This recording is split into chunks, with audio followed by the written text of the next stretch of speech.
اللهم صل على محمد وعلى ال محمد كما صليت على ابراهيم وعلى ال ابراهيم انك حميد مجيد.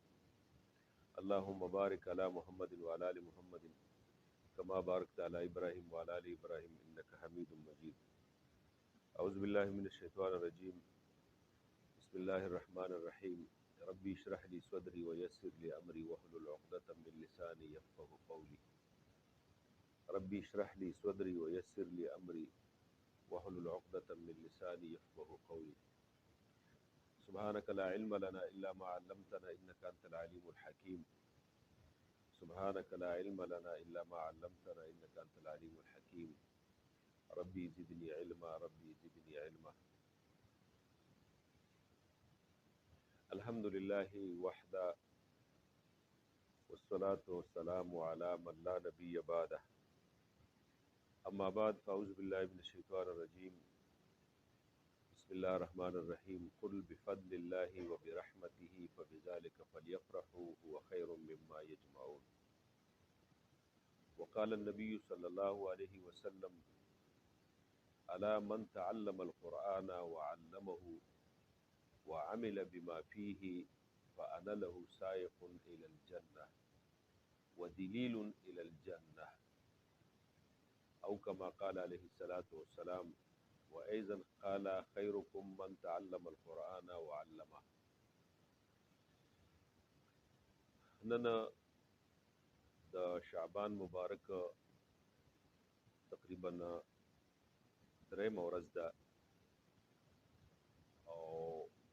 1447 هجری ده.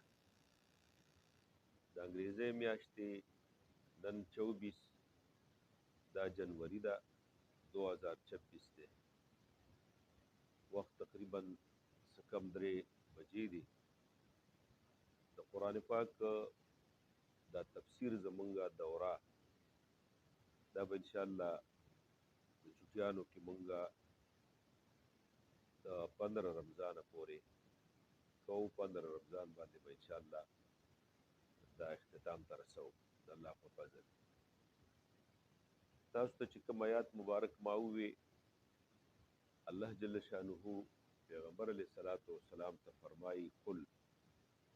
دا صيغه د امر ده. یعنی الله پاک حضور علیه السلام ته فرمایي اے پیغمبره ته زما د بندگانو ته وایا بفضل الله وبرحمته،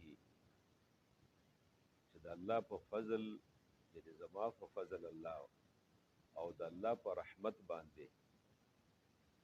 وبذالک فلیفرحوا، په دقیق قرآن باندې دا مؤمنان دی خوشاله شي. فلیفرحوا امر دی، هو خیر مما یجمعون، او دا قرآن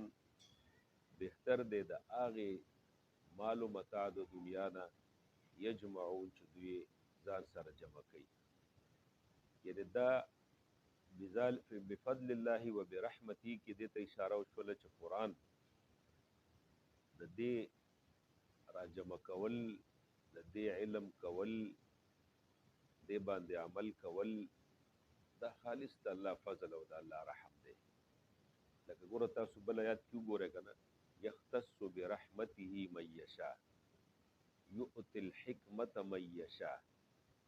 دا من یشاء من یشاء صیغې څومره چې قرآن کې راځي، نو دا د الله هغه د مشیت او د خوښې د ارادې، دا د الله د فضل او د الله د رحمت هغه مظهر دی په دا صیغه چې یاره دا زما خوښه ده، چې زما خوښه شي زه دا ورکومه. نو دا د الله جل شانه فضل دی چې موږ او تاسو د الله جل شانه د قرآن هغه ناسته نصیب کړله او د قرآن د زده کړې اراده باندې الله راوستلو کینولو. او دا زمونږ امید دی انشاءالله هو خیر مما یجمعون، چې د ټولې دنیا نه به دا شی زمونږ ته څه وي، دا به بهتر وي. دویم تاسو ته ما حدیث مبارک وی الا من تعلم القرآن وعلمه. حضور مبارک فرمایل وی خبردار چا چې قرآن یاد ک پخپله، وعلمه او بل ته وښود، وعمل بما فيه او په دې قرآن باندې عمل وکړو، فانا له سائق الى الجنه، فانا له سائق الى الجنه، زب اغا ځان سره جنت ته بوزم، یعنی زه ذمہوار یم د هغه دپاره چې دی به زه جنت ته بوزم. ودلیل الى الجنه، او زه به رهنمایي کوونکی یم د جنت ته، جنت لاره به ورته زه ښیم، جنت ته به یې زه بوزم. خو چې چا قرآن ووی او قرآن یې یاد که او یا قرآن بل چاته وښوده. دا دواړه خبرې ما تاسو ته د دې چې خلاصه دا کړه ده چې یاره لکه موږ دلته کې کینو نو موږ به دا سوچ کوو چې قرآن موږ زده کړو، په قرآن باندې موږ عمل وکړو، او زموږ مقصد هم دغه دی چې الله موږ نه راضي شي او الله موږ ته آخرت کې د دې اجر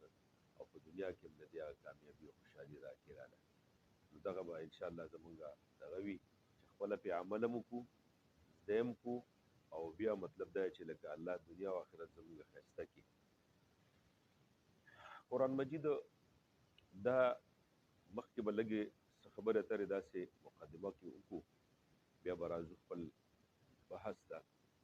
اول به دا ووایو چې دا قرآن دا مصدر لفظ دی او دا په معنا د مقرو سره راځي. دا مصدر په معنا د مقرو سره چې راځي، یعنې دا هغه کتاب دی چې لوستل کړی شوی دی. لکه کتاب په معنا د چا سره راځي؟ د مکتوب سره راځي. خو دا قرآن لفظ په دې قرآن مجید کې دا په الف لام هم مستعمل دی او بغیر د الف لام نه هم مستعمل دی. قرآن مجید کې په الف لام سره چې کوم ځای کې راغلی دی دا تقریبا 58 ځایونو کې قرآن مجید کې په الف لام سره راغلی دی، او په 10 ځایونو کې دا قرآن مجید کې بغیر د الف لام نه راغلی دی. یعنی الف لام چې سره راغلی القرآن نو دا 58 ځایونو کې راغلی دی، او بغیر د دې نه چې راغلی دی نو دا څومره ځایونو کې راغلی؟ 10 ځایونو کې راغلی دی. د قرآن مجید دا آیاتونه، دا رکوګانې، دا کلمات، دا حروف، الله د علماو په عمر کې برکت واچي. د دې علماو ډېر لکه خواري کړې ده او د دې هغه تتبع. نو د قرآن مجید د آیاتونو حساب خو زمونږ مشهور قول دا دی چې 6666 دي، او په هغه اعتبار سره بیا زه تاسو ته وایم چې د آیاتونه په کمو دغه کې راغلي دي، امر، نهي، وعد، وعید، قصص وغیره کې. په هغه تقسیم درته وروسته وایم. خو لکه 6666 چې کوم دی نو دا او د کوفي یعنی د کوفیانو دغه هغه دا د عادت چې 6236 د قرآن مجید ټول آیاتونه دي. او بیا د دې چیرې دا څومره کلمات دي، دی کې کلمات الفاظ،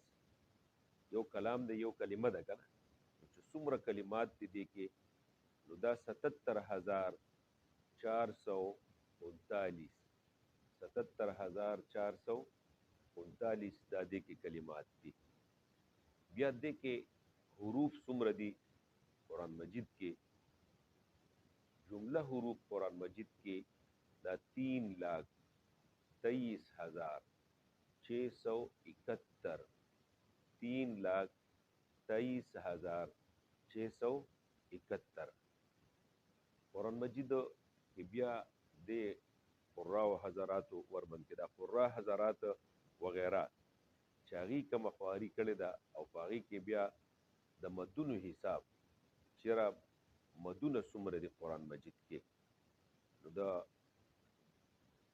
هغه هم درته وایم قرآن مجید ورکه. خو د دې نه مخکې لاول به دا ووایو چې یاره دا څومره موده کې نازل شوی دی، څومره موده کې قرآن مجید نازل شوی دی. نو ګوره د دې خو مونږ عام طور باندې لکه دا وایي چې دا په 23 سال کې دی، خو د دې پورا صحیح موده چې ده 22 سال 5 ماه 14 دن، یعنی 22 کاله 15 میاشتې او 14 ورځې. حضرت جبريل علیه السلام په حضور مبارک له داسې تللی راغلی دی او چې قرآن مجید یعنی وحی راوړې ده نو هغه 36,000 مرتبه راغلی دی. څونه راغلی دی؟ 36,000 مرتبه راغلی دی. قرآن مجید چیرې د دې د نصف په اعتبار د حروف سره ولیتلطف کې دا فا ده، دا حروف نه دي چې دا موږ کوم مخکې ووایو چې 3,23,671 نو په اعتبار د حروف سره یعنی دا نصف د دې چې دی دا فا ده، فا په ولیتلطف کې 15مه سپاره کې، او په اعتبار د کلماتو سره د سوره حج 20 نمبر آیات کې کلمه والجلود په سوره حج کې په 20 نمبر آیات کې دا والجلود لفظ نه دی، دقه د دې په اعتبار د کلماتو سره نصف دی. او د آیاتونو په اعتبار سره د سوره شعراء آیات نمبر 45 د سوره شعراء آیات نمبر 45 او د سورتونو په اعتبار سره چې دا سورت نو د اول نصف د دې اخیرنۍ سورت سوره حدید راځي او د دویم نصف اولنۍ سورت سوره مجادله راځي. تاسو برون پوه شئ کنه، یعنی د اول نصف د دې اخیرنۍ سورت سوره حدید راځي او د اخیرنۍ د نصف اولنۍ سورت سوره مجادله راځي. د آیاتونو مبارک چې قرآن مجید کې د آیاتونه د قرآن کې چې کوم مباحث دي په دغه اعتبار سره د آیاتونه دا د وعده چې کوم ځای کې وعدي الله کړي دي لکه د جنت وعده کړي ده د هغې دپاره د نورو نعمتونو د بندګانو دپاره 1000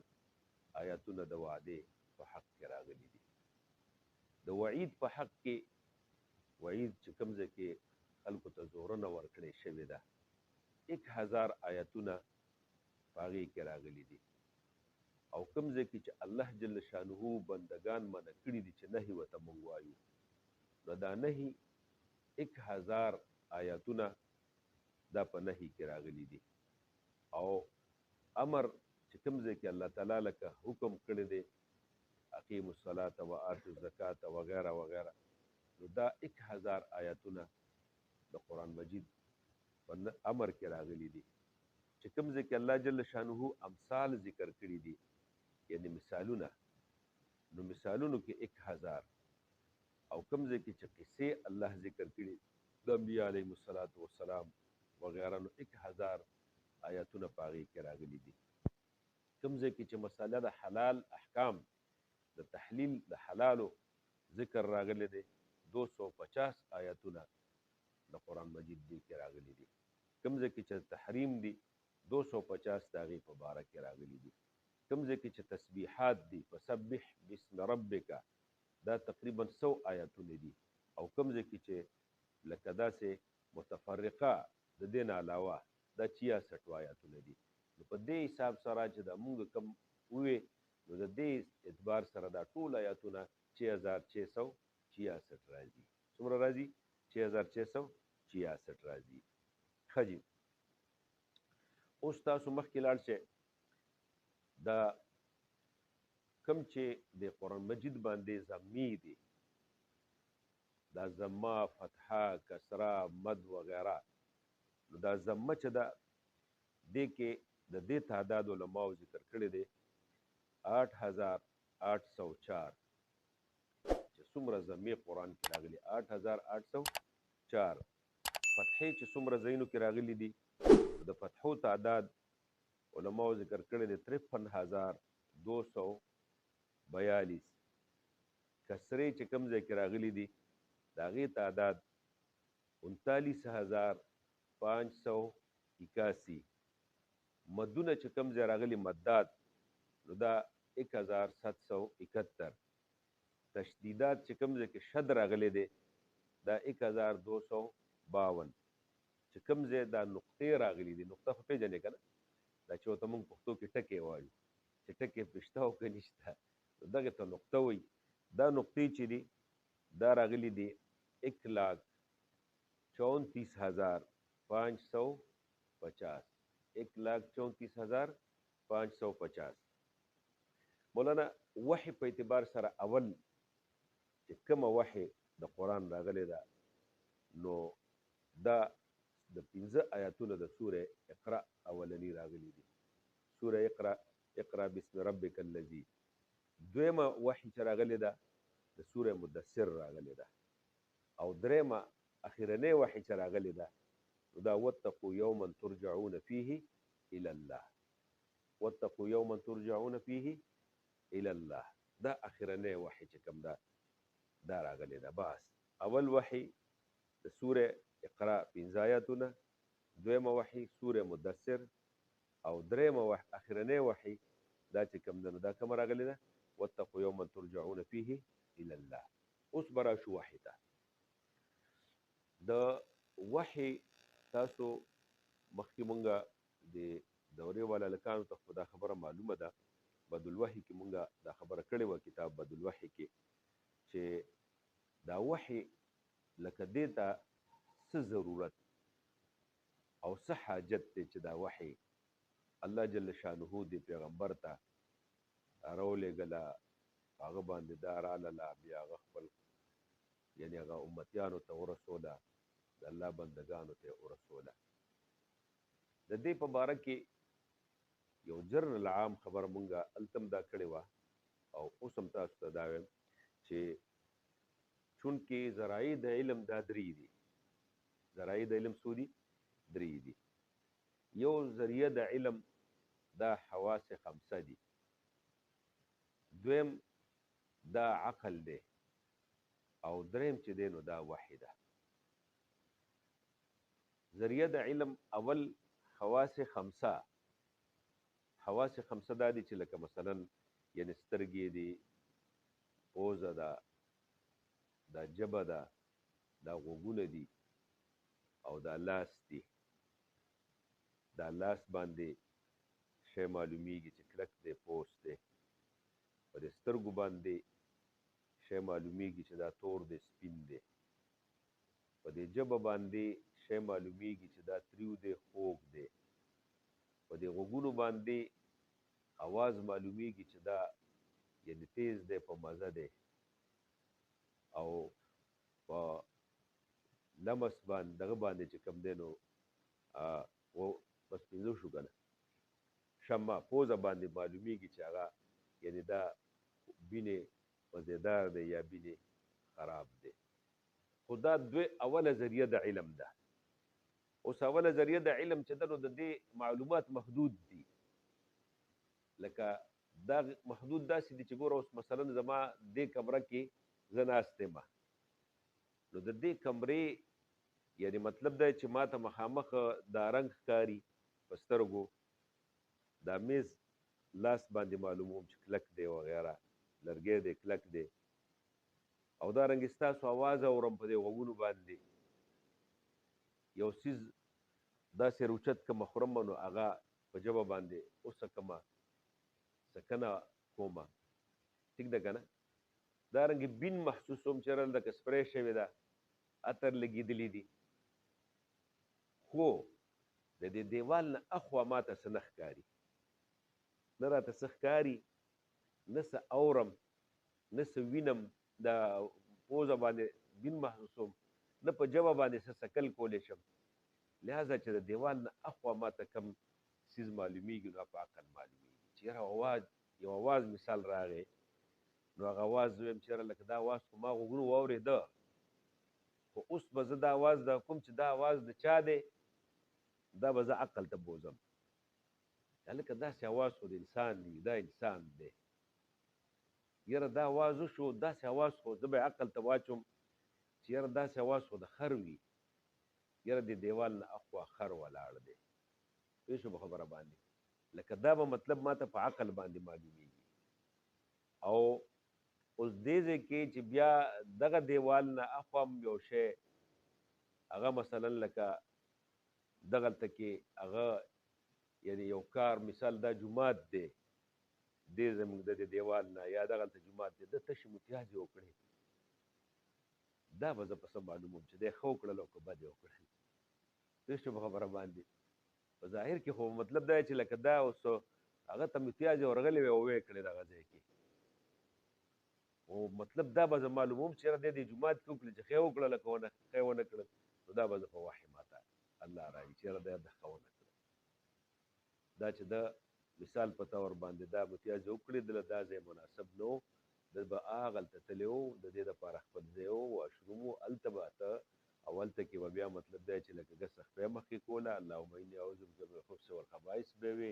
یا بیا هلته متیازې کولې بیا به راوته نو دغه خبرې به ما ته معلومې شو په چا باندې په وحي باندې او بل مثال یې علماو لکه داسې ورغې لکه پستول دی نو ګوره پستول تمانچه په تمانچه باندې ګوره لکه بنده چې ډزو کي نو په دې ګوته باندې خو لکه دا معلوم چې کلک هم دی اوسپنه ده سترګو باندې رنګ معلوم شو چې ډز پې وشو بینم تا ته دغه بارودو راغی د دې هغه اواز هم تا په غوږونو واورېده ټیک شوله که نه په عقل دا خبره راله چې یاره دا چا جوړه کړې ده ځکه صانع د دې دپاره لابودي د چا نه د صانع نه د چا داسې یو پوه یو هوښیار سړي جوړه کړې چې دې ځای کې کوتری جوړ کړو دلته هم لکۍ ورکړو دغه ځای کې ګوره زور ورته ورکړی شو هغه پټاو شو خو دا ده چې یاره اوس ده دا ډز وکړو نو دا ډز یې په چا وکړو دا ډز یې څنګه وکړو دی ښه وکړل که بد یې وکړل نو دا مطلب دی چې لکه موږ ته رالل په وحي باندې پوه شو په خبره باندې لہذا ذرایع د علم څه دي دا درې دي نو د وحي په ذریعه باندې مونږ ته مطلب دی چې لکه دا معلومیږي چې یاره مونږ مسلمانان یو او مسلمانانو دپاره دا ضروري ده چې یاره لکه دی به هر هغه کار که هغه د عقل نه ماورا وي د هغې د جایز او د ناجیز د هغې د حلال او د حرام د هغې د مناسب او غیر مناسب دا به په چا سره معلومیږي وحي سره پاتې شو دا چې لکه د قرآن د وحي معلومات چې دي غیر عقلي نه دي خو عقل به کله هغه معلوماتو ته نه رسیږي معلوماتو ته به هغه نه رسیږي نو لہذا د عقل او د وحي په منځ کې څه تضاد نشته پوه شو په خبره باندې خو ګوره دا مونږ وایو که نه چې جمیع العلم حضرت علي صاحب به وایي که نه جمیع العلم فی القرآن لکن تقاصر عنه افهام الرجال یعنی ټول علم په قرآن کې دی او د انسانانو فهم د دې نه څه دی قاصر دی دې ته نه رسیږي ورنه مطلب دی چې ساینس هم دې کې شته ریاضي هم پکې شته د هر یو علم معاد هم پکې شته د دنیا هم پکې شته د آخرت هم پکې شته خو د انسانانو عقل به ورته نه رسیږي به هر صورت د عقل یعنی مطلب دا چې اوس موږ په دې کائناتو کې ای مولا چې سوچ وکړو فکر هم وکړو نو موږ لکه د الله جل شانه ګوره وجود چې دی یو خو هغه کس دی د الله د وجود نه منکر چې لکه هغه په یو څیز باندې قانع نه دی چې هغه د لا نسلم په ډیری ولاړ دی چې هغه وایي زه بس الله منم نه نو پوه شو په خبره باندې او یو هغه دی چې هغه عقلمند انسان دی او هغه دې ته وګوري چې لکه دا کمره خو یو سړي جوړه کړې ده د دې دا چتې مچولې دی د دې دا دیوالونه هم جوړ کړي دي دا هر څه جوړ کړي دي خو لکه مطلب دا یو ثانیې جوړ کو مطلب د دې د جوړول نه لابودي د یو ثانیې نه وه جوړونکي نه نو بیا دا دومره ځمکه او اسمانونه او کائنات چې کوم دی نو دا څنګه بغیر د ثانیې نه دا موجود کړی شو پیدا کړی شو بغیر د ثانیې نه دا څنګه چلول کړی شو لکه ګوره چلونکي په کور کې یو سړی دی د کور مشر دی هغه چلونکی دی د کور اوس هغه مطلب دی چې نه نو د کور ټول نظام معطل شي نو یو وړوکي کور کې یو سړی هغه چلونکی وي او چې هغه نه نو ټول نظام معطل وي نو بیا دا دومره لوی کائنات چې دي بغیر د داسې چلونکي نه به څنګه چلیږي نو لہذا عقل هم د دې خبرې تقاضا کوي چې الله جل شانه وحده لا شریک شته وفي كل شيء له آية تدل على أنه واحد په هر یو شی کې داسې یو علامه او نښه شته چې هغه د دې خبرې دلالت کوي چې الله جل شانه دا شته دی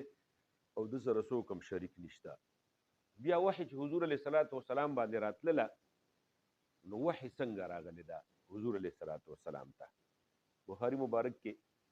دا حدیث مبارک په اولنی جلد کې او په کتاب باب بدء الوحی کې راغلی و.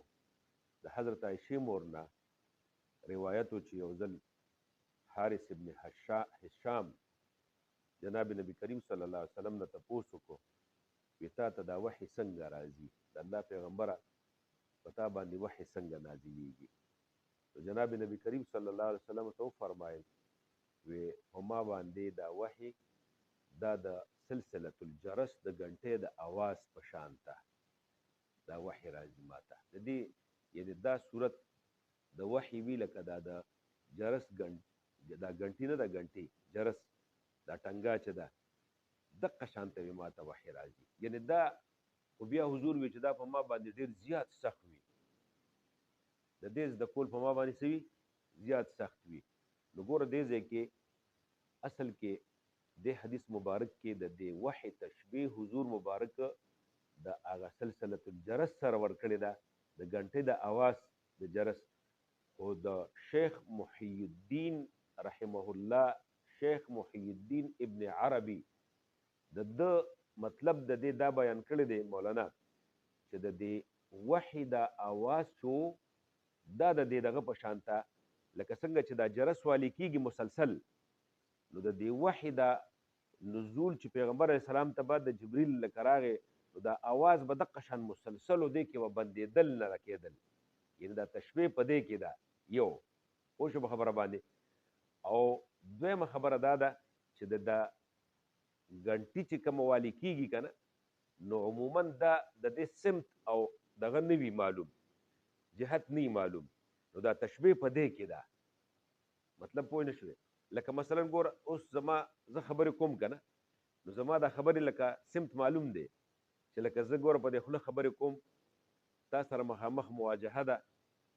لکه زما شا طرف ته مطلب دا خبرې نه دي، دا خبرې زما څه طرف ته راځي؟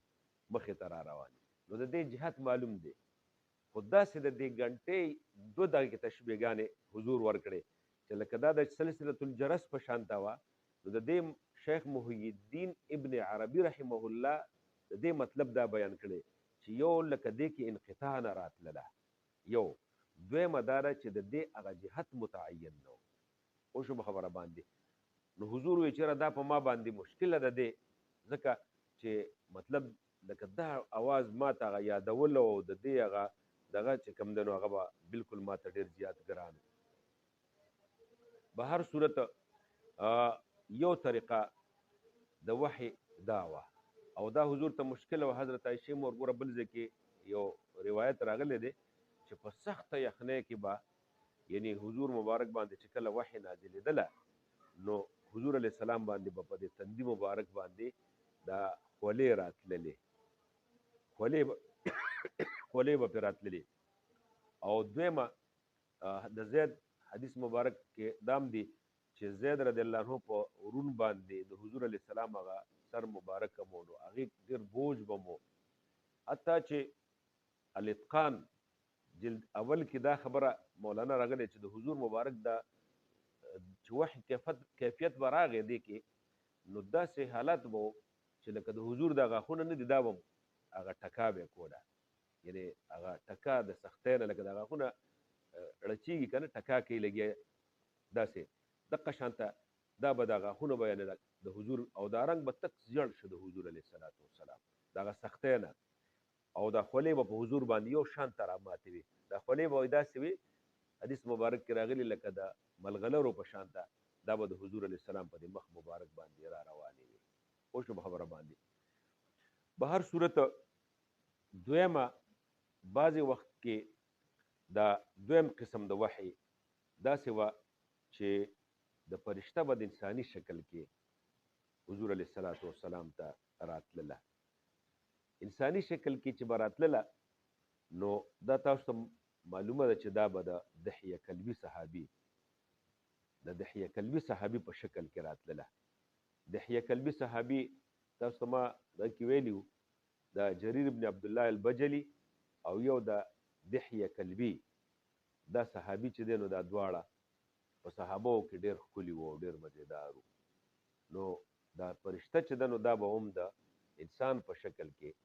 حضور علیه الصلاۃ والسلام ته کله کله راتلله. دریم صورت خو دا چې کله به د انسان په شکل کې راغله نو دا وحی به حضور علیه الصلاۃ والسلام ته بیا د دې زده کول ډېر اسان و. حضور علیه الصلاۃ والسلام باندې دا وحی به لکه هغه تکلیف نه ورکاو چې څنګه دغه لومبني صورت کې به حضور علیه الصلاۃ والسلام ته یعنې تکلیف و.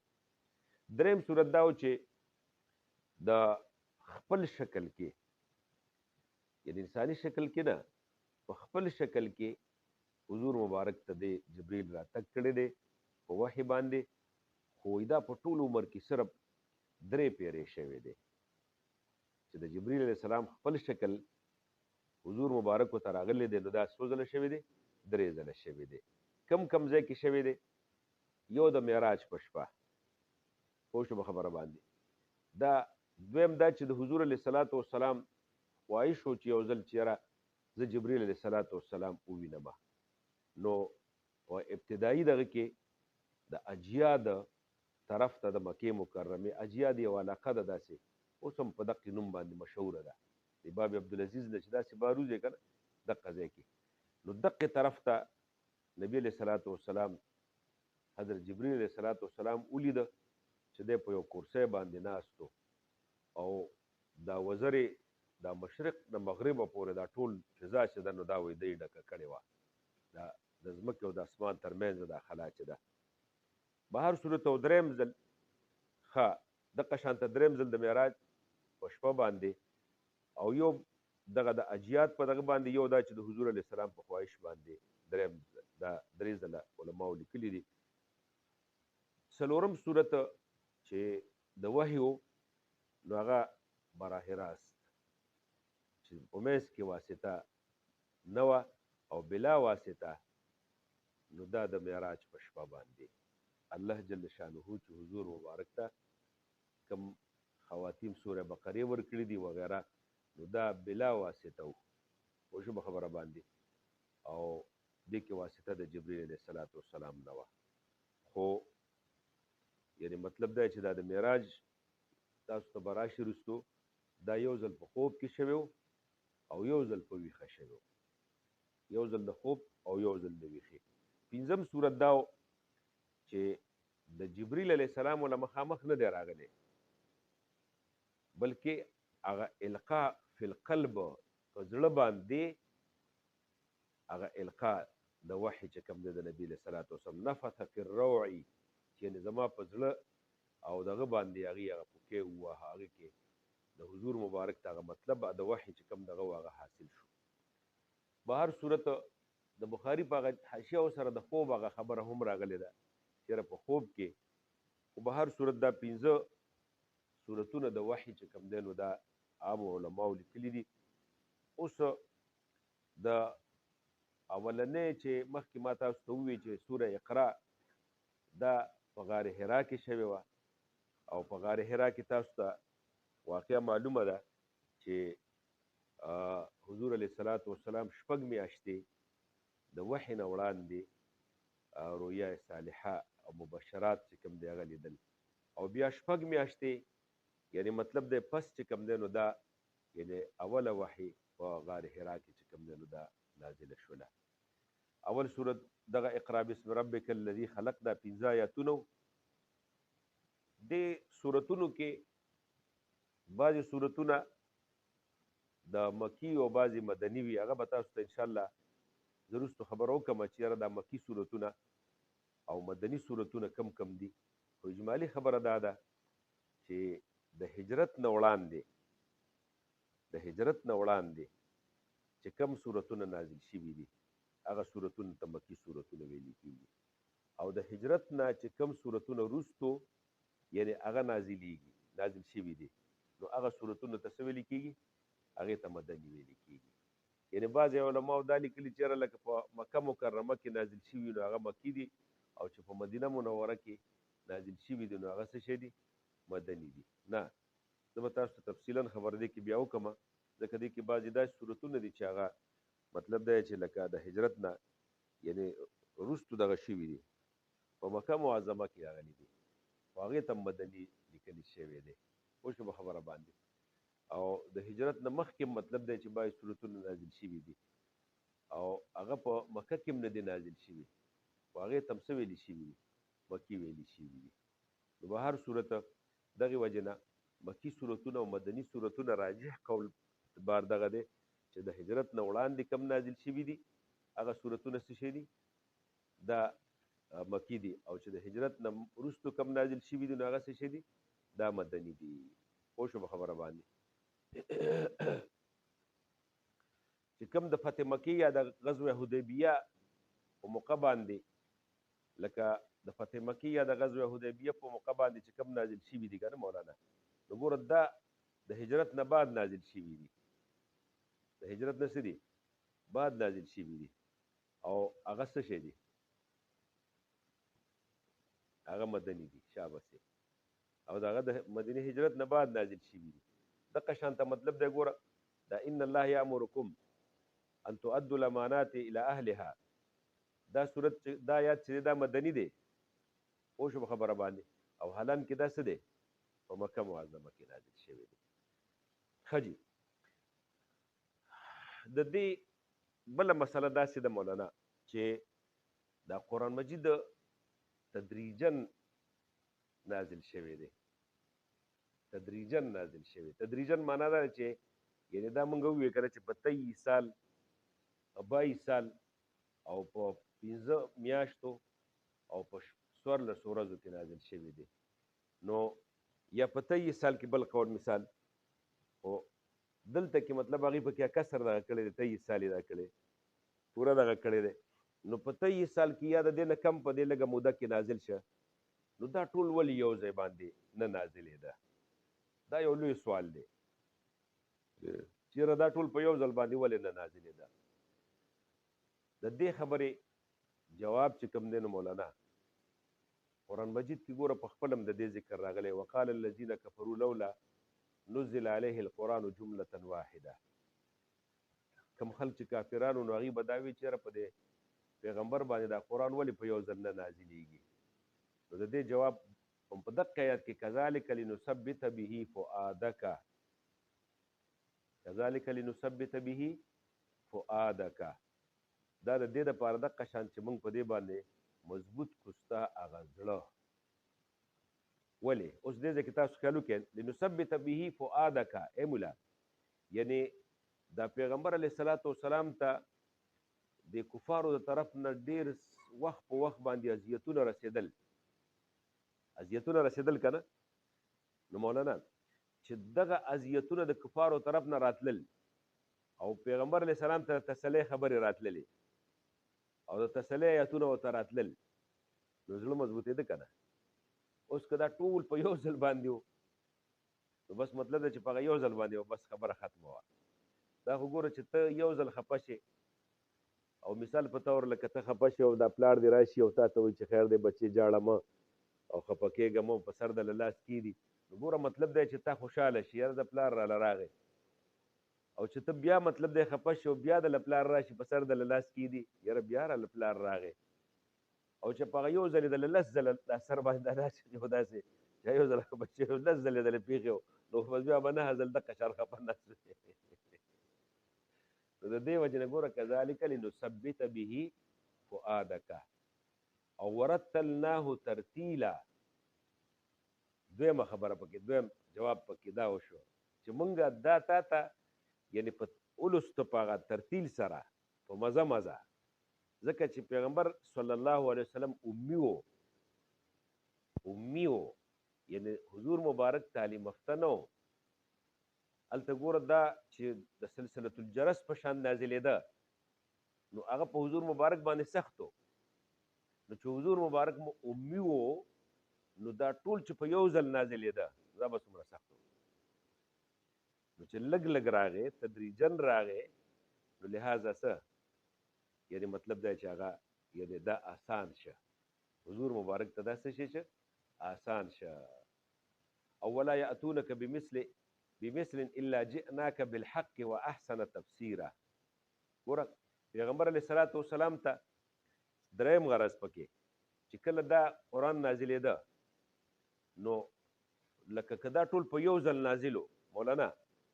نو دا قرآن مجید د ګڼو مسلو کې راغلی دی، واقعاتو کې راغلی دی، جګړو کې، مجادلو کې راغلی دی. نو اوس مثال په طور دقه ټول چې په یو ځل باندې نازلو او بیا یو یو واقعه راتلله، نو هغه به کوم ځای کې مطلب دی چې سړي کتل، هغه به سړي د ذهن نه وتل. لیکن اوس چې کله جګړه به راغله، کله به واقعه راغله او قرآن به نازل شه، نو د هغې مطابق به نبي علیه الصلاۃ والسلام صحابو ته د هغې خبره وکړله. نو به د ټولو ډېر په احسنه طریقه باندې څه شه هغه یاد کړی شو. به هر صورت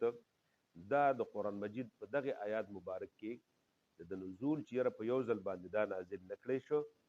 او په لږ لږ نازل شه په 30 کاله کې یا څه کم 30 کاله کې، نو دا دقه حکمتونه پکې د الله تعالی. شان نزول دا به په دې آیاتونو کې د شان نزول خبره راځي مولانا. نو شان نزول دا به مطلب دی چې مونږ څنګه وګوره آیاتونه د قرآن دو قسمه دي. یو قسم آیاتونه د قرآن هغه دي چې هغه څه خاص واقعه یا یو خاص سوال وغیره کې نازل نی، یعنی د هغې سبب څه خاص واقعه او څه خاص سوال نی. یو قسم آیاتونه داسې دي، نو هغه بلا شان نزوله، هغې نزول مطلقه دی، د هغې بس سبب نه، بس عام آیاتونه دي. یو هغه قسم آیاتونه دي چې د هغې نزول څه خاص واقعه د وجې نه، د یو خاص سوال د وجې نه هغه آیاتونه راغلي.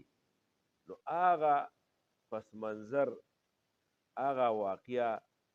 دې ته ویل کېږي څه شی؟ شان نزول. نو شان نزول لکه ګوره ستاسو مثال درته وایم، د قرآن مجید کې ولا تنكحوا المشركات حتى يؤمننا ولأمة مؤمنة خير من مشركة ولو أعجبتكم. دا ګوره دې کې حکم دا دی چې د مشرکانو ښځو سره نکاح مه کوئ که نه، او د دې مشرکې ښځې نه مطلب دی چې دا مؤمنه وینځه چې دا بهتره ده. نو ګوره په اولنۍ زمانه کې یو صحابي و مرصد ابن ابي مرصد غنوي، د یوې ښځې سره چې د هغه ښځې نوم و عناق، بي عناق،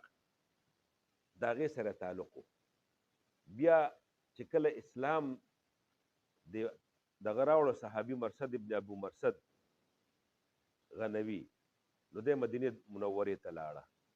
چې مدینې منورې ته لاړه مولانا، نو دی بیا مکې معظمې ته د هغه ځای نه پس بیا راغی یو ځل. نو په مکه معظمه کې د عناق ښځه چې وه دا بیبي دا موجوده وه. نو د عناق ښځې لکه ده ته لکه دعوت د ګناه ورکړه. نو ده ورته وایي چې یاره دا خو زه لکه مطلب دا چې ګناه نه کوم، ځکه زه اسلام د وجې نه د دې نه منع کړی شوی یم او ما اسلام راوړی دی، نو زه اسلام د وجې نه. البته دا ښځه مشرکه وه. نو البته زه به مطلب دا دی چې لکه تا سره نکاح وکړم، خو زه به د پیغمبر علیه السلام نه تپوس کوم. که نبي علیه الصلاۃ والسلام ما ته ووایي چې ته ورسره نکاح وکړه، نو بس بیا به زه نکاح تا سره وکړم. نو چې دی راغی حضور علیه الصلاۃ والسلام د تپوس وکړو چې یاره زما د هغې سره نکاح کوم، دا نکاح جایز ده. نو الله جل شانه دا وحی نازل کړه د آیات ولا تنکحوا المشرکات حتی یؤمننا، تاسو د مشرکو ښځو سره نکاح مه کوئ تر هغې پورې چې دوی ایمان راوړي. ولأمة مؤمنة خیر من مشرکه ولو اعجبتکم. دا اوس ګوره یو خاص واقعه ده، په هغې کې مطلب دی چې د دې واقعه او دې دغه ته څه ویلې کېږي؟ شان نزول. اوس به راشو، دا خو د وحي په باره کې او د دغې مختصر د صورتونو د دې شان نزول باره کې خبره وه. اوس به موږ راشو دې دپاره چې د حضور علیه الصلاۃ والسلام په زمانه کې چې دا وحي راتلله، نو د دې د حفاظت او د دې د ساتنې څه طریقې کار و. لکه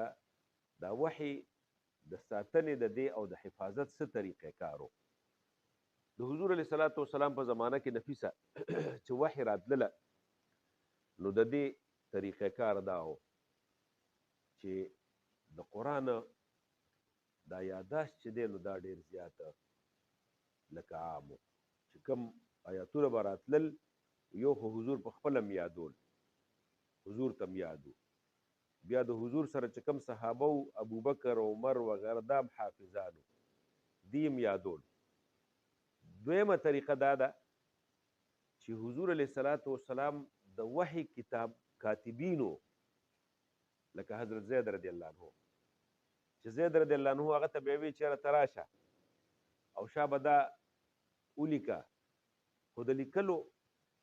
دا چې په څه باندې لیکل کېدل نو دا څیزونه چې کوم دی نو لکه کاغذ نه و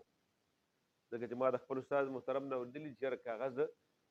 لکه دا د حضرت ابوبکر صدیق رضی الله عنه په زمانه کې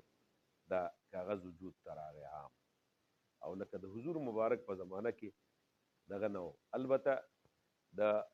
بعضې اقوال داسې شته چې کاغذ یکا دوکا چېرته ډېر لږ شانته و خو لکه عام نه میلاوېده پوه شو په خبره باندې نو حضرت زید رضی الله عنه چې دی هغې به مطلب دی چې دا په څه شي باندې لیکه یعنې د سارو دا اولی نه دي د دې دا اډوکې په دې باندې او کتف په دې باندې به لیکه یا دا کاڼي نه دي دا تبع غوندې کې کاڼي په دې باندې به لیکه په سرمنو باندې به لیکه په دې پاڼو باندې به لیکه د کجورو د کجورو دا زیړه غوندې کې دغه چې تاسو کې خیال کړی خرانګ غوندې چې کټ شي که نه او داسې دا د اونه د دغه پورې دا زیړه غوندې کې پټ وي داسې په دې باندې به لیکل تاسو کتلی که چې دا دغه کټ کې دا څانګه غوندې کې او بیا ورته داسې هغه پټ غوندې کې پلن راغلی داسې دې باندې به لیکل خو به هر صورت لکه دا د لیکلو هغه ذریعه وه او زیاته ذریعه چې کوم دی نو لکه دا د حفظ وه حتی چې ګوره تاسو دې روایاتو کې دا اورېدلي دي چې یعنې واده به یعنې مطلب دی چې بیبیانو د چا سره وکړو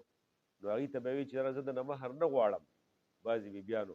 هغې به ورته وایي چې یاره موږ له صرف ما ته قرآن وښایه په قرآن مطلب دی چې لکه هغه ښودنه راته وکړه بس دا زما مهر دی لکه دومره شوق و حتی چې په مدینه منوره کې یعنې صحابه به ناست او جماعت کې به مطلب دی چې لکه د مسجد نبوي صلی الله علیه وسلم کې یعنې دې کې به ښه لکه تلاوت کېده نو حضور علیه صلات وسلام به کله کله راغی دوی ته به وی اوازونه په مزه کې ځکه چې هسې نه تاسو یو بل چغې وهئ دا یو بل مغالطه کې وانه چې دغه نه کې غلطې نه کې لکه مناهل العرفان پکې دا دغه لیکلي دي چې باقاعده مطلب حضور مبارک به دوی ته ووایي تاسو په مزه وایئ رابغې او په مسجد کې به طالبان ناست صحابه او هغوی به قرآن یاداو په دې صحابو کې یعنې لوی جماعت د خلفای راشدینو لکه ښه حافظان څلور واړه حضرت طلحه حضرت سعد حضرت عبدالله ابن مسعود حضرت حذیفه ابن الیمان حضرت سالم دا د ابو حذیفه آزاد کرده غلامو حضرت ابو هریره حضرت عبدالله ابن عمر حضرت عبدالله ابن عباس حضرت عمرو ابن العاص او حضرت عبدالله ابن عمر او عمر مخکې دی او بل حضرت معاویه صاحب حضرت عبدالله ابن زبیر او حضرت عبدالله ابن صاحب حضرت عائشه مور حضرت حفصه مور حضرت ام سلمہ وغیره لکه دا ګوره ښه لوی جماعت د حافظانو لکه د دې پوره تاریخ کې دا چې دا ټول حافظانو د قرآن مجید په هر صورت بیا دا کتابت د وحی د حضرت زید رضی الله عنه زید ابن ثابت رضی الله عنه دغه سره بیا د دې مجموعه چونکې موجود وه د حضور علیه صلات وسلام په وخت کې د دې هغه مجموعه سوه موجود وه مولانا دی کې بیا د حضور علیه السلام دور چې ختم شو یعنی لکه حضور مبارک در پرده شو نو د حضرت ابوبکر صدیق رضی الله عنه دور راغی نو د حضرت ابوبکر صدیق رضی الله عنه په دور کې دغه مکتوبات هم موجود وو چې کوم د حضور علیه السلام په وخت کې دا موجود او دویمه دا چې د حضرت ابوبکر صاحب په دور کې لکه یو جنگ وشو د یمامې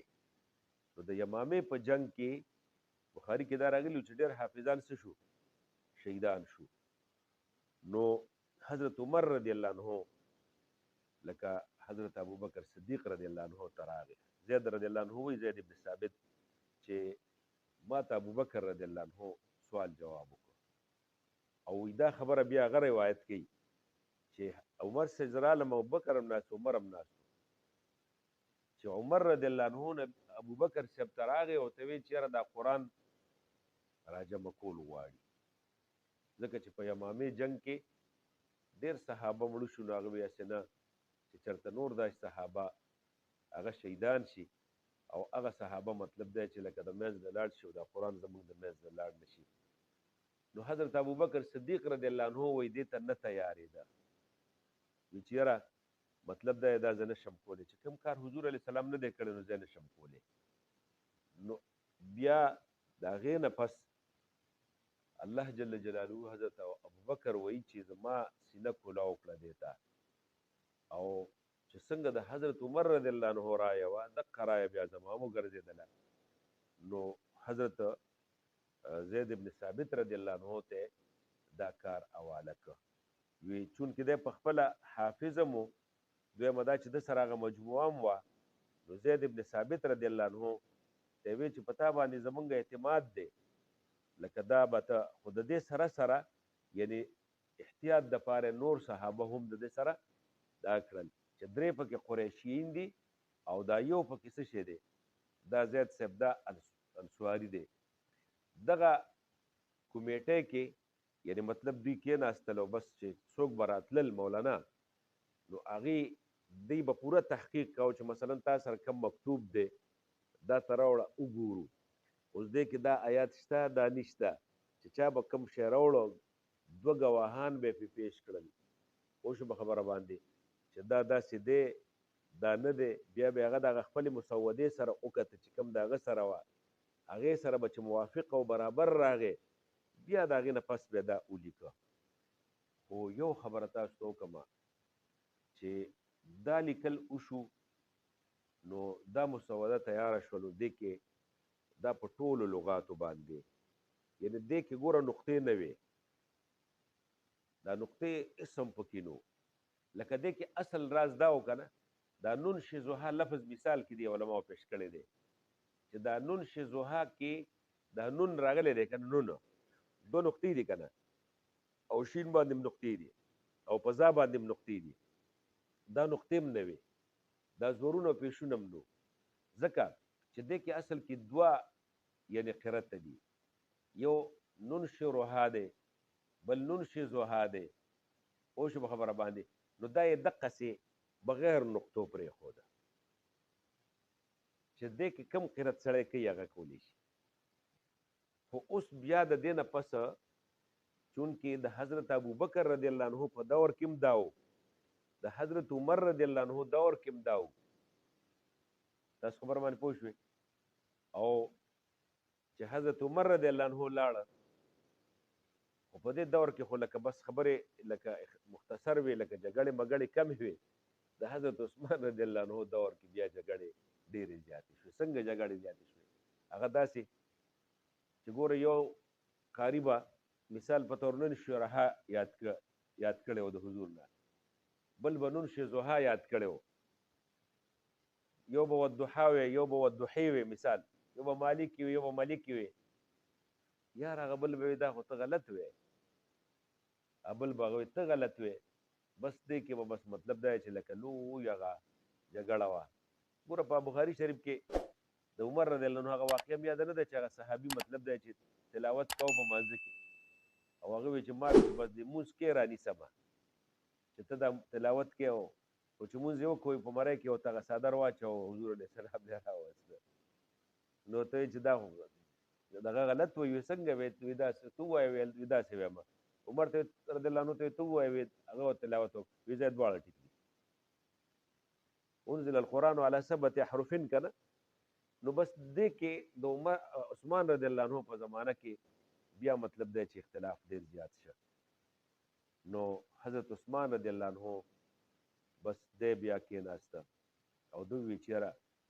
د ملګرو په مشوره باندې چې یاره دا موږ یو قرت کې نو لہذا چې حضرت زید بن ثابت رضی الله عنه کېناسته ای ملګري نو نو د ده سره نور صحابه چې کوم دی نو هغه هم ملګري کړل. یو سره عبدالله ابن زبیر ملګری که، یو سره سعید ابن العاص ملګری که، او یو سره عبدالرحمن ابن الحارث ابن هشام ملګری که. دا عبدالله ابن زبیر او سعید ابن العاص او د عبدالرحمن ابن حارث چې دا دغه دا قریشینو مکی خلکو، او دا بل چې ونو زید ابن ثابت سو دا انصاري و. نو دې ته وی چې داسې کار دی تاسو به ټول ناست یې، خو چې کله ستاسو اختلاف راشي په دې کې نو تاسو به بیا مطلب دی چې د قریشو چې کوم لغت دی په هغې لغت باندې لیکل کوئ، لکه د زید او دغه باندې به نه کوئ چې د زید کم قرت دی که هغه د قریشو د قرت نه مخالف و په هغې باندې ځکه قرآن چې دی دا د قریشو په دغه باندې نازل شوی دی. نو بیا د هغې نه پس په یو لغت باندې د حضرت عثمان رضی الله عنه په زمانه کې دا ولیکلی شه په یو لغت باندې.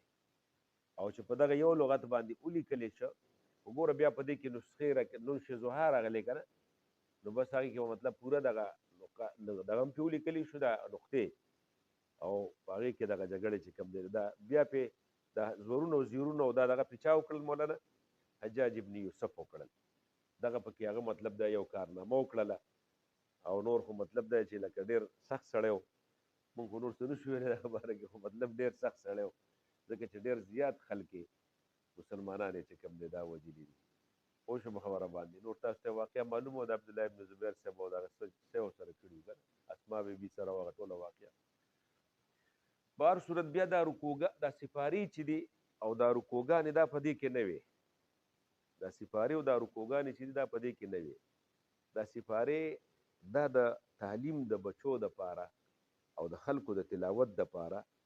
دا وروستو بیا چې کوم دی نو دې کې دغه جوړ. او رکو هم دغه شانته په دې رکو کې اصل کې دا عین چې راته چې دې کې یعنې د یو مضمون علماو دغه کړی چې یاره دې کې د یو مضمون د بل مضمون پورې یعنې مطلب دغه پوره کېدل دي. پوه شو په خبره باندې. او ربط چېرې لکه دا یو مضمون برابر شو اوس په بل مضمون بحث شروع شو. دا رکو یا دا چې په مانځه کې د وینا د اسانتیا دپاره چېرې لکه دونه دې نه یو رکو په یو رکعت کې راله، بل رکو په څه کې راله، بل رکعت کې راله، نو دې دپاره دا رکو ولیکلې شوه. دې کې البته رموز چې دي دا هم لکه هغه ټیم کې دا رموز نو، دا د قاریانو حضراتو د قراو په دې کې دا رموز دا لکه توا ولیکل ای مولا، دا جیمې ولیکه. نو ګوره دې کې دا توا لفظ چې کوم ځای راشي که نه نو دا د وقف مطلق دلیل دی، د وقف مطلق دلیل دی. یعنی مطلب دا چې دی وایي چې یاره دا وقف ته کولی شي. قاري صاحب کوم ځای کې چې تویل راغلی ده نو د دې مقصد دا دی چې دا یعنې ته وقف کولی شي، او چې کوم ځای کې جیم راغلی دی نو د دې معنا دا دی چې لکه هلته وقف جایز دی، دا مخفف دی د وقف جایز نه. مطلب یې دا دی چې که وقف دې وکړو نو دا جایز دی، خو که دې ونه کړو نو ښه ده. پوه شو په خبره باندې. او دریم چې دا کوم ځای کې زا ولیکلی شي، زا لفظ، نو دا د وقف مجوزه نه جایز کړی شوی، دا مخفف دی. پوه شو په خبره باندې. لیکن یعنی بهتر نه دی وقف، بهتر وقف نه دی خو جایز دی. او که سواد چې کوم ځای کې ولیکلی شي دې کې مغ وقف مرخصه ته اجازه، دا مخفف دی د وقف مرخصه نه. پوه شو په خبره باندې. لکه وقف مرخصه دې ځای کې دا مطلب چې دې ځای کې خبره لا پوره نه ده، خو که چون کې ای مولا جمله اوږده ده نو د جملې د اوږدولو د وجې نه ته دې ځای کې رخصت شته تا ته وقف. او کوم ځای کې چې میم راشي نو دا د هغه توقف او د وقف لازم نه دا مخفف دی. څه شی دی؟ د وقف لازم نه. پوه شو. خو دا وقف یعنی مطلب دی چې لکه لازم داسې دی چې لکه مضمون د دې که ته دلته ونه کړې نو بیا بدلیږي، هغه معنا د دې بیا څه شي شي بدله شي. په معنا کې ډېره فحش غلطۍ امکان راځي، ځکه ته دلته کې دا میم د کړې لا چې دی د دې دا مخفف دی د څه نه، د لا تقف نه، چې ګوره دلته وقف مه کوه، دلته وقف مه کوه، ودرېږه مه. پوه شو په خبره باندې. او که داسې فرض که دا مع راشي نو دا د معانقې نه چې کوم دی نو دا مخفف دی. داسې به کې دا سکته او وقفه او قاف او قف او دا ټول د مفسر دغه حضراتو چې کوم دی د قاریانو خپل رموز دي. بهر صورت تاسو هغه در یاد دی ته ښه جي. د علم تفسیر په باره کې دا علم تفسیر د دې باره کې لږه ضروري خبره مخکې د سوره فاتحې د شروع نه وړاندې لږ کومه خیال کوئ. دا یعنې واضح کول او کلاول معنا لغت کې او په اصطلاح کې علم تفسیر هغه علم ته ویل کېږي چې په هغې کې د قرآن مجید معنا او د قرآن مجید د آیاتونو مطلب دا بیان کړی شي او د قرآن مجید چې کوم احکام دي او د قرآن مجید کوم حکمتونه دي چې په هغې کې دا واضح کړی شي. دې ته ویل کېږي علم تفسیر. ګوره قرآن مجید کې الله جل شانه حضور مبارک په باره کې وایي وانزلنا الیک الکتاب وانزلنا الیک الذکر لتبین وانزلنا الیک الذکر لتبین للناس ما نزل الیهم. یعنې مونږ تا ته دا قرآن نازل کړی دی. ذکر نه مراد قرآن دی. لتبین للناس ما نزل الیهم. د دې دپاره چې ته د دې تفسیر وکړې. لتبین للناس معنا څه ده؟ یا چې ته تفسیر وکړې د دې خلکو ته هغه چې تا ته کوم دې ته نازل کړی شوي دي د هغې تفسیر ورته وکړې. نو د قرآن دا تفسیر یعنې دې ته ویل کېږي چې د قرآن هغه احکام د قرآن حکمتونه د قرآن معنا په دې کې بیان کړي شي او ښکاره کړي شي. دې ته ویل کېږي علم تفسیر. لکه ګوره بل ځای کې حضور علیه الصلاة والسلام ته الله جل شانه فرمایي لقد من الله علی المؤمنین اذ بعث فیهم رسولا من انفسهم یتلو علیهم آیاته ویزکیهم ويعلمهم الكتاب والحکمة. ګوره ملګري دلته اوس خیال وکړه کنه لقد من الله علی المؤمنین الله په مؤمنانو باندې احسان وکړو. اذ بعث فیهم رسولا چې الله دوی کې پیغمبر راولېږه. نو د دې پیغمبر څه کار دی؟ ګوره یتلو علیهم آیاته. یو دا چې دی دا پیغمبر دوی ته آیاتونه د دې کتاب لولي او ګوره ویزکیهم او د دوی تزکیه کوي او پاکوالی کوي. ویعلمهم الکتاب والحکمه او دوی ته تعلیم د کتاب او د حکمت ورکوي. نو دا تعلیم د کتاب او د حکمت دا تفسیر دی. لہذا حضور علیه الصلاة والسلام ای مولا د دې آیاتونو دواړو نه دا خبره واضحه شوله. حضور علیه الصلاة والسلام ته قرآن راته نو حضور علیه السلام یوازې الفاظ نه ښودل چاته. د قرآن الفاظ یوازې نه ښودل بلکې یعنې حضور علیه الصلاة والسلام یعنې د هغې تفسیر خلکو ته ښوده صحابه کرامو ته. پوه شو په خبره باندې. لکه دې کې بعضې صحابه کرامو لکه په یو صورت باندې ډېره زمانه په دې تفسیر باندې د قرآن تیره کړې ده. د عبدالله ابن عمر صاحب دارنګې نور صحابه دې باره کې مطلب دی چې لکه راغلي چې دوی د یو سوره بقره په 7 کاله کې یاده کړې ده. نو د دې مطلب دا نه دی چې صرف هغه الفاظ یې یاد کړي دي. دا تفسیر یعنې قرآن په معنا او په هغې وضاحت سره چې هغې لکه د دې مطلب څه دی، د دې حکمت څه دی، د دې راز څه دی، دې سره به قرآن یاداو. اوس ګوره دې ځای کې یو خبره تاسو ته مخکې وکړم. نو تفسیر په دې کې دا یو مغالطه ده چې قرآن مجید کې دا راغلي دي ولقد یسرنا القرآن، مونږ دا قرآن آسان کړی دی. نو دا آسان کړی دی مونږ قرآن، نو د دې د تفسیر ته خو حاجت نشته. نو ګوره دلته دې پسې وروستو لذکر راغلی دی. ولقد یسرنا القرآن للذکر، یعنې پند او نصیحت دپاره مونږ دا آسان کړی دی. د تفصیل دپاره د قرآن صرف عربي معنا او لغت ګوره کافي نه دی. بلکې مفسرینو حضرات لیکلي دي مولا چې د قرآن د تفسیر دپاره صرف، نحوه، بلاغت،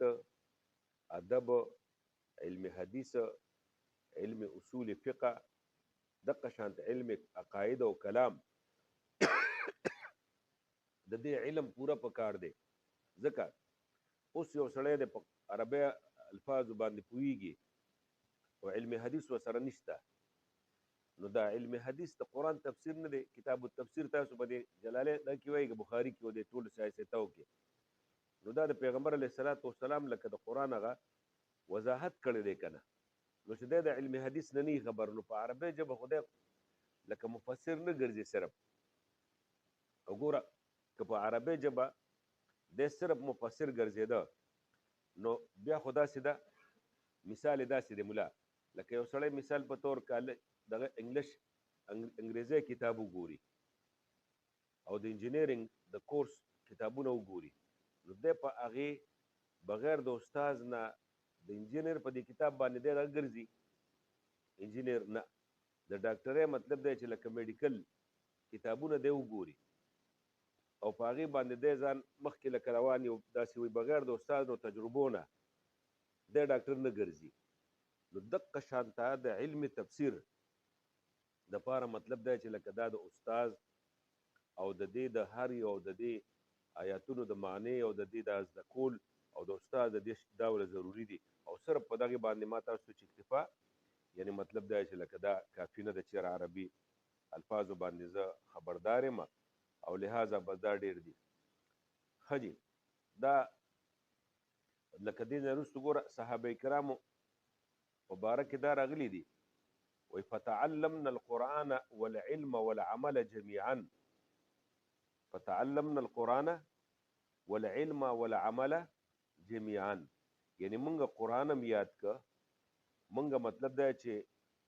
دا علم هم په دې راوسته، مونږ په دې باندې عمل هم راوسته. نو عمل خو هله راځي چې علم پرې راشي مولا، لکه اوس احکام دي، فاقیموا الصلاة واتوا الزکاة کې احکام تا ته معلومیږي نه، د دې خو صرف د اقامت د مانځه او د اقامت د زکات خبره ده، خو چې تفسیر کېږي چېرې اقامت صلات څه ته ویلي کېږي، ایتاء زکات څه ته ویلي کېږي، نو دا به مطلب دی چې وضاحت د حدیثو د حضور علیه الصلاۃ والسلام ضرورت وي، او بیا به ګوره د فقې ضرورت وي ملګري، چې لکه مطلب دی چې تا ته پکې نصاب متعین کړي چې دا دومره نصاب دی او په دې نصاب کې مطلب د سره دومره او د سپینو دومره او د ځناورو دومره، پوه شو په خبره باندې، او دارنګې مطلب دی چې د پټو د عشر دا یو نصف العشر او عشر او دا ټول علم به تا ته ضروري وي. حتی چې ګوره د حضور مبارک حدیث دی مولا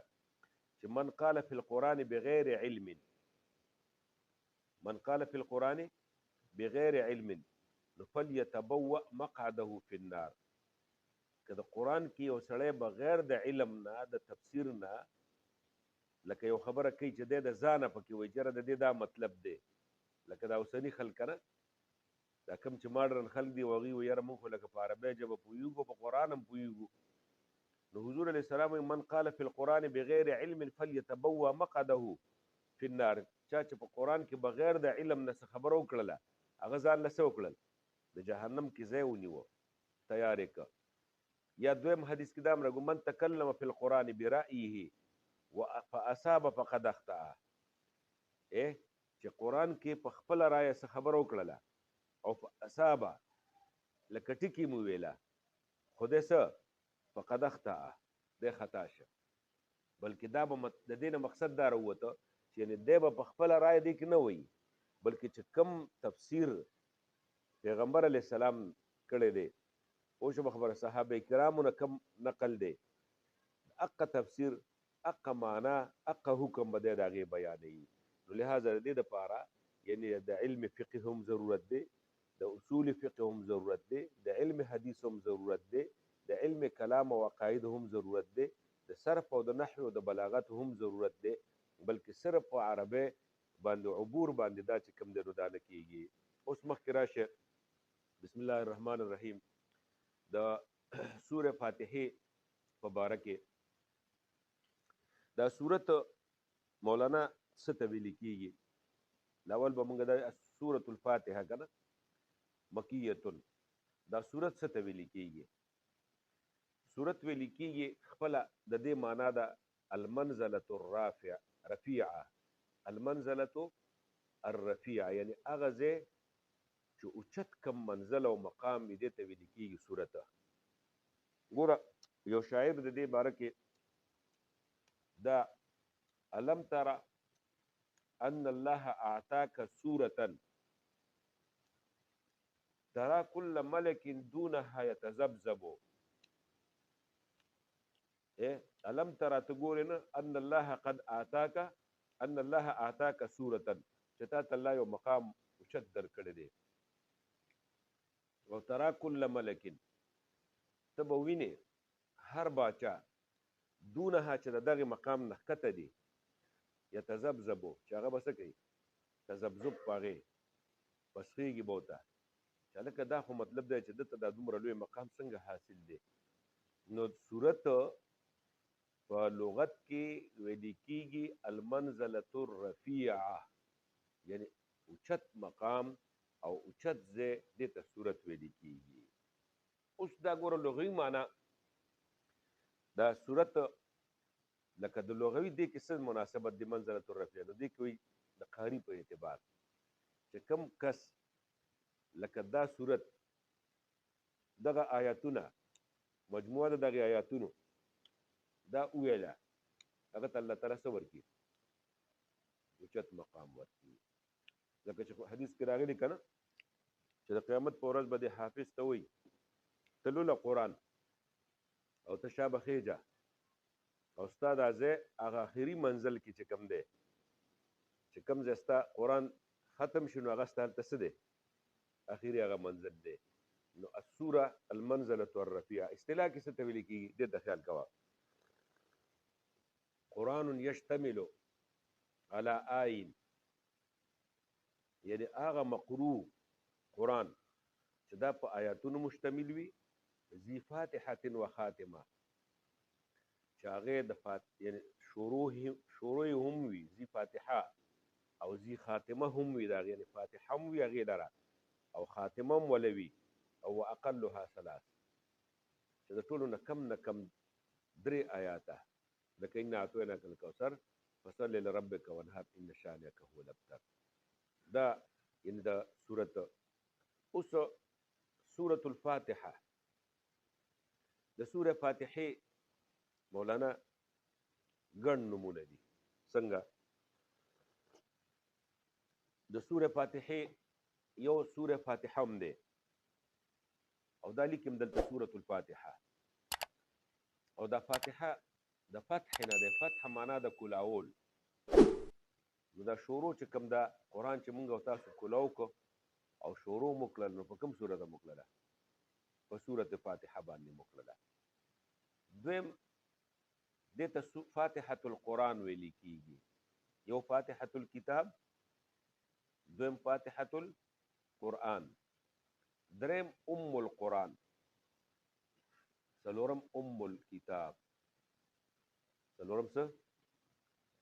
الکتاب دلته لږ خبرې ته خیال کوه دې صورت ته یعنی القرآن یا او الکتاب ویل کېږي نو په معنا د اصل سره راځي لکه القرى تاسو وایئ که نه اصل القرى نو دا قرآن دا سوره فاتحه چې ده دې ته اصل الکتاب او اصل القرآن ولې ویل کېږي نو یاد ساته د دې وجه یوه دا ده چې قرآن کې 4 قسمه علوم دي څو قسمه علوم دي 4 قسمه یو علم الاصول دی دویم علم العبادات دی دریم علم السلوک دی او څلورم علم القصص دی دا 4 علوم په قرآن کې ذکر دي او هغه ټول په دې کې سوره فاتحه کې شته لکه ګوره دې کې دا الحمدلله رب العالمین الرحمن الرحیم دې کې د الله د هغې عقایدو د اصولو چې الله وحده لا شریک دی رحمان او رحیم دی وغیره وغیره او ګوره علم السلوک علم العبادات هم د ایاک نعبدو د عبادت هم پکې بیان دی. علم السلوک هم دی پکې، لکه تصوف اهدنا الصراط المستقیم، خدای مونږ ته نیغه لاره وښایه. دا لار تصوف د څه دی؟ تزکیه د نفس ده که نه، په نیغه لار روانېدل دي. او دقه شانته علم القصص هم دی پکې. ګوره انعمت علیهم یعنی مطلب دی چې لکه تا په هغې انعام کړی دی. نو دا انعام والا څوک دي؟ دا انعام والا هغه کسان دي چې هغه انبیا دي، صدیقین دي. نو قصې چې د انبیا علیهم السلام پکې ذکر دي، خو دا قصه په انعمت علیهم کې په دغه کې راغله. یو خبره. دویمه وجه چې یاره دې ته ام القرآن یا ام الکتاب ویل کېږي، نو د دې وجې نه چې قرآن درې قسمه لکه دلته کې په مضامینو اعتبار سره علماو درې قسمه. یو دا چې د الله جل جلاله اسماء او د الله جل جلاله صفات. نو د الله جل جلاله اسماء او صفات په دې کې ګوره د الحمدلله رب العالمین الرحمن الرحیم مالک یوم الرحمن الرحیم، دې کې اسماء الله الحمدلله لله راغې او الرحمن الرحیم دا صفات دي. دویم قسم په دې کې مولانا د الله وعد او وعید. وعده یعنی وعده د مؤمنانو سره، او وعید د چا؟ د کفارو سره. او دریم احکام. وعده او وعید. نګوره انعمت علیهم او غیر المغضوب علیهم. غیر المغضوب علیهم کې د وعید والا خلق، انعمت علیهم د چا سره؟ وعده والا. او دقه شانته د احکام و ایاک نعبدو کې په عباداتو کې پوه شو خبره باندې، لکه دې کې د عباداتو د احکامو بیان، ځکه چې عبادات کې خو د احکام مسائل دي که نه. درېیمه وجه د قرآن آیاتونه دوه قسمه دي، یو علمي دي یو عملی دي. یو علمي او بل څه شی دي؟ عملی. او هغه علمي او عملی دواړه هغه په دې کې څه شی دي؟ هغه هم ذکر دي. او څلورمه وجه چې د قرآن هغه مقصد چې دی، مقاصد دا الهیات دي، ذکر د الهیاتو. دویم ذکر د معاد. دریم ذکر د رسالت. او څلورم ذکر د قدر او د قضا. الله جل شانه لره ثابتول دی، د قدر او د قضا ثابتول. مولانا نګوره د الهیاتو ذکر الحمدلله رب العالمین، د رسالات ذکر انعمت علیهم، او د هغې معاد ذکر مالک یوم الدین، دکې د قیامت د ورځې ذکر دی که نه. او د قضا او د قدر هغه بیان چې کوم دی هغه په اهدنا الصراط المستقیم، ځکه چې نیغه لاره کې کوم الله تعالی لپاره لیکلې ده، نو د هغې هغه سوال پوه شو په خبره باندې. د دې وجې نه یعنې دې ته ام الکتاب او ام القرآن ویل کېږي. دا صرف موږ د دې وجه وایو چې دې ته ام الکتاب. پنځم نوم دی سورة الکنز. کنز تاسو ویلو چې هغې خزانې ته ویل کېږي مولانا، چې هغه په دور جاهلیت کې لکه چا خخه کړي وي، پوه شو په خبره باندې. نو کنز یعنی هغه مال مدفونه. نو په دې صورت کې دا چې څه کومه لکه د الله جل جلاله د قرآن یعنی هغه خزانه ده، هغه په دې صورت کې ده. او دقه شانته دې صورت ته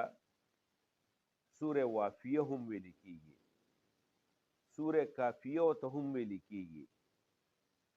سوره حمد ورته هم ویل کېږي،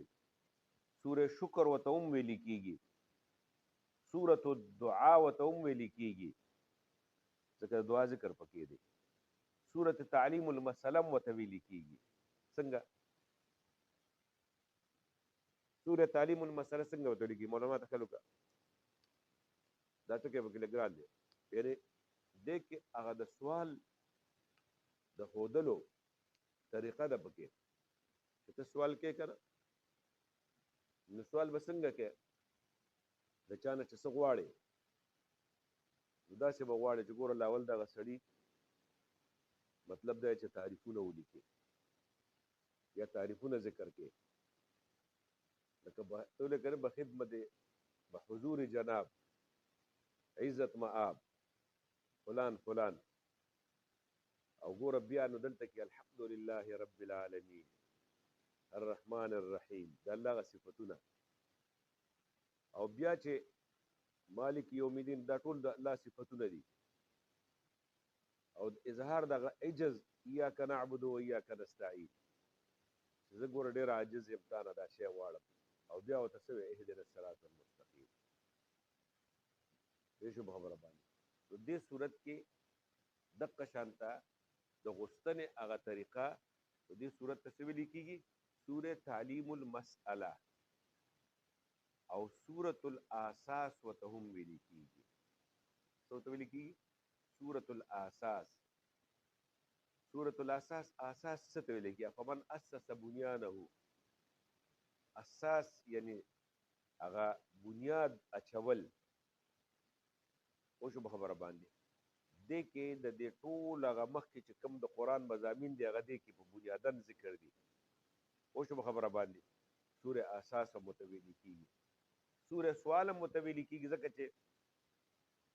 مولانا سوال دی پکې اهدنا الصراط المستقیم او شو صراط الذین انعمت علیهم د الله نه پکې سوال دی سوره سوال هم متویل کېږي او سوره مناجات هم متویل کېږي څه متویل کېږي سوره مناجات سوره مناجات یعنی مناجات پیژنې پټې خبرې کول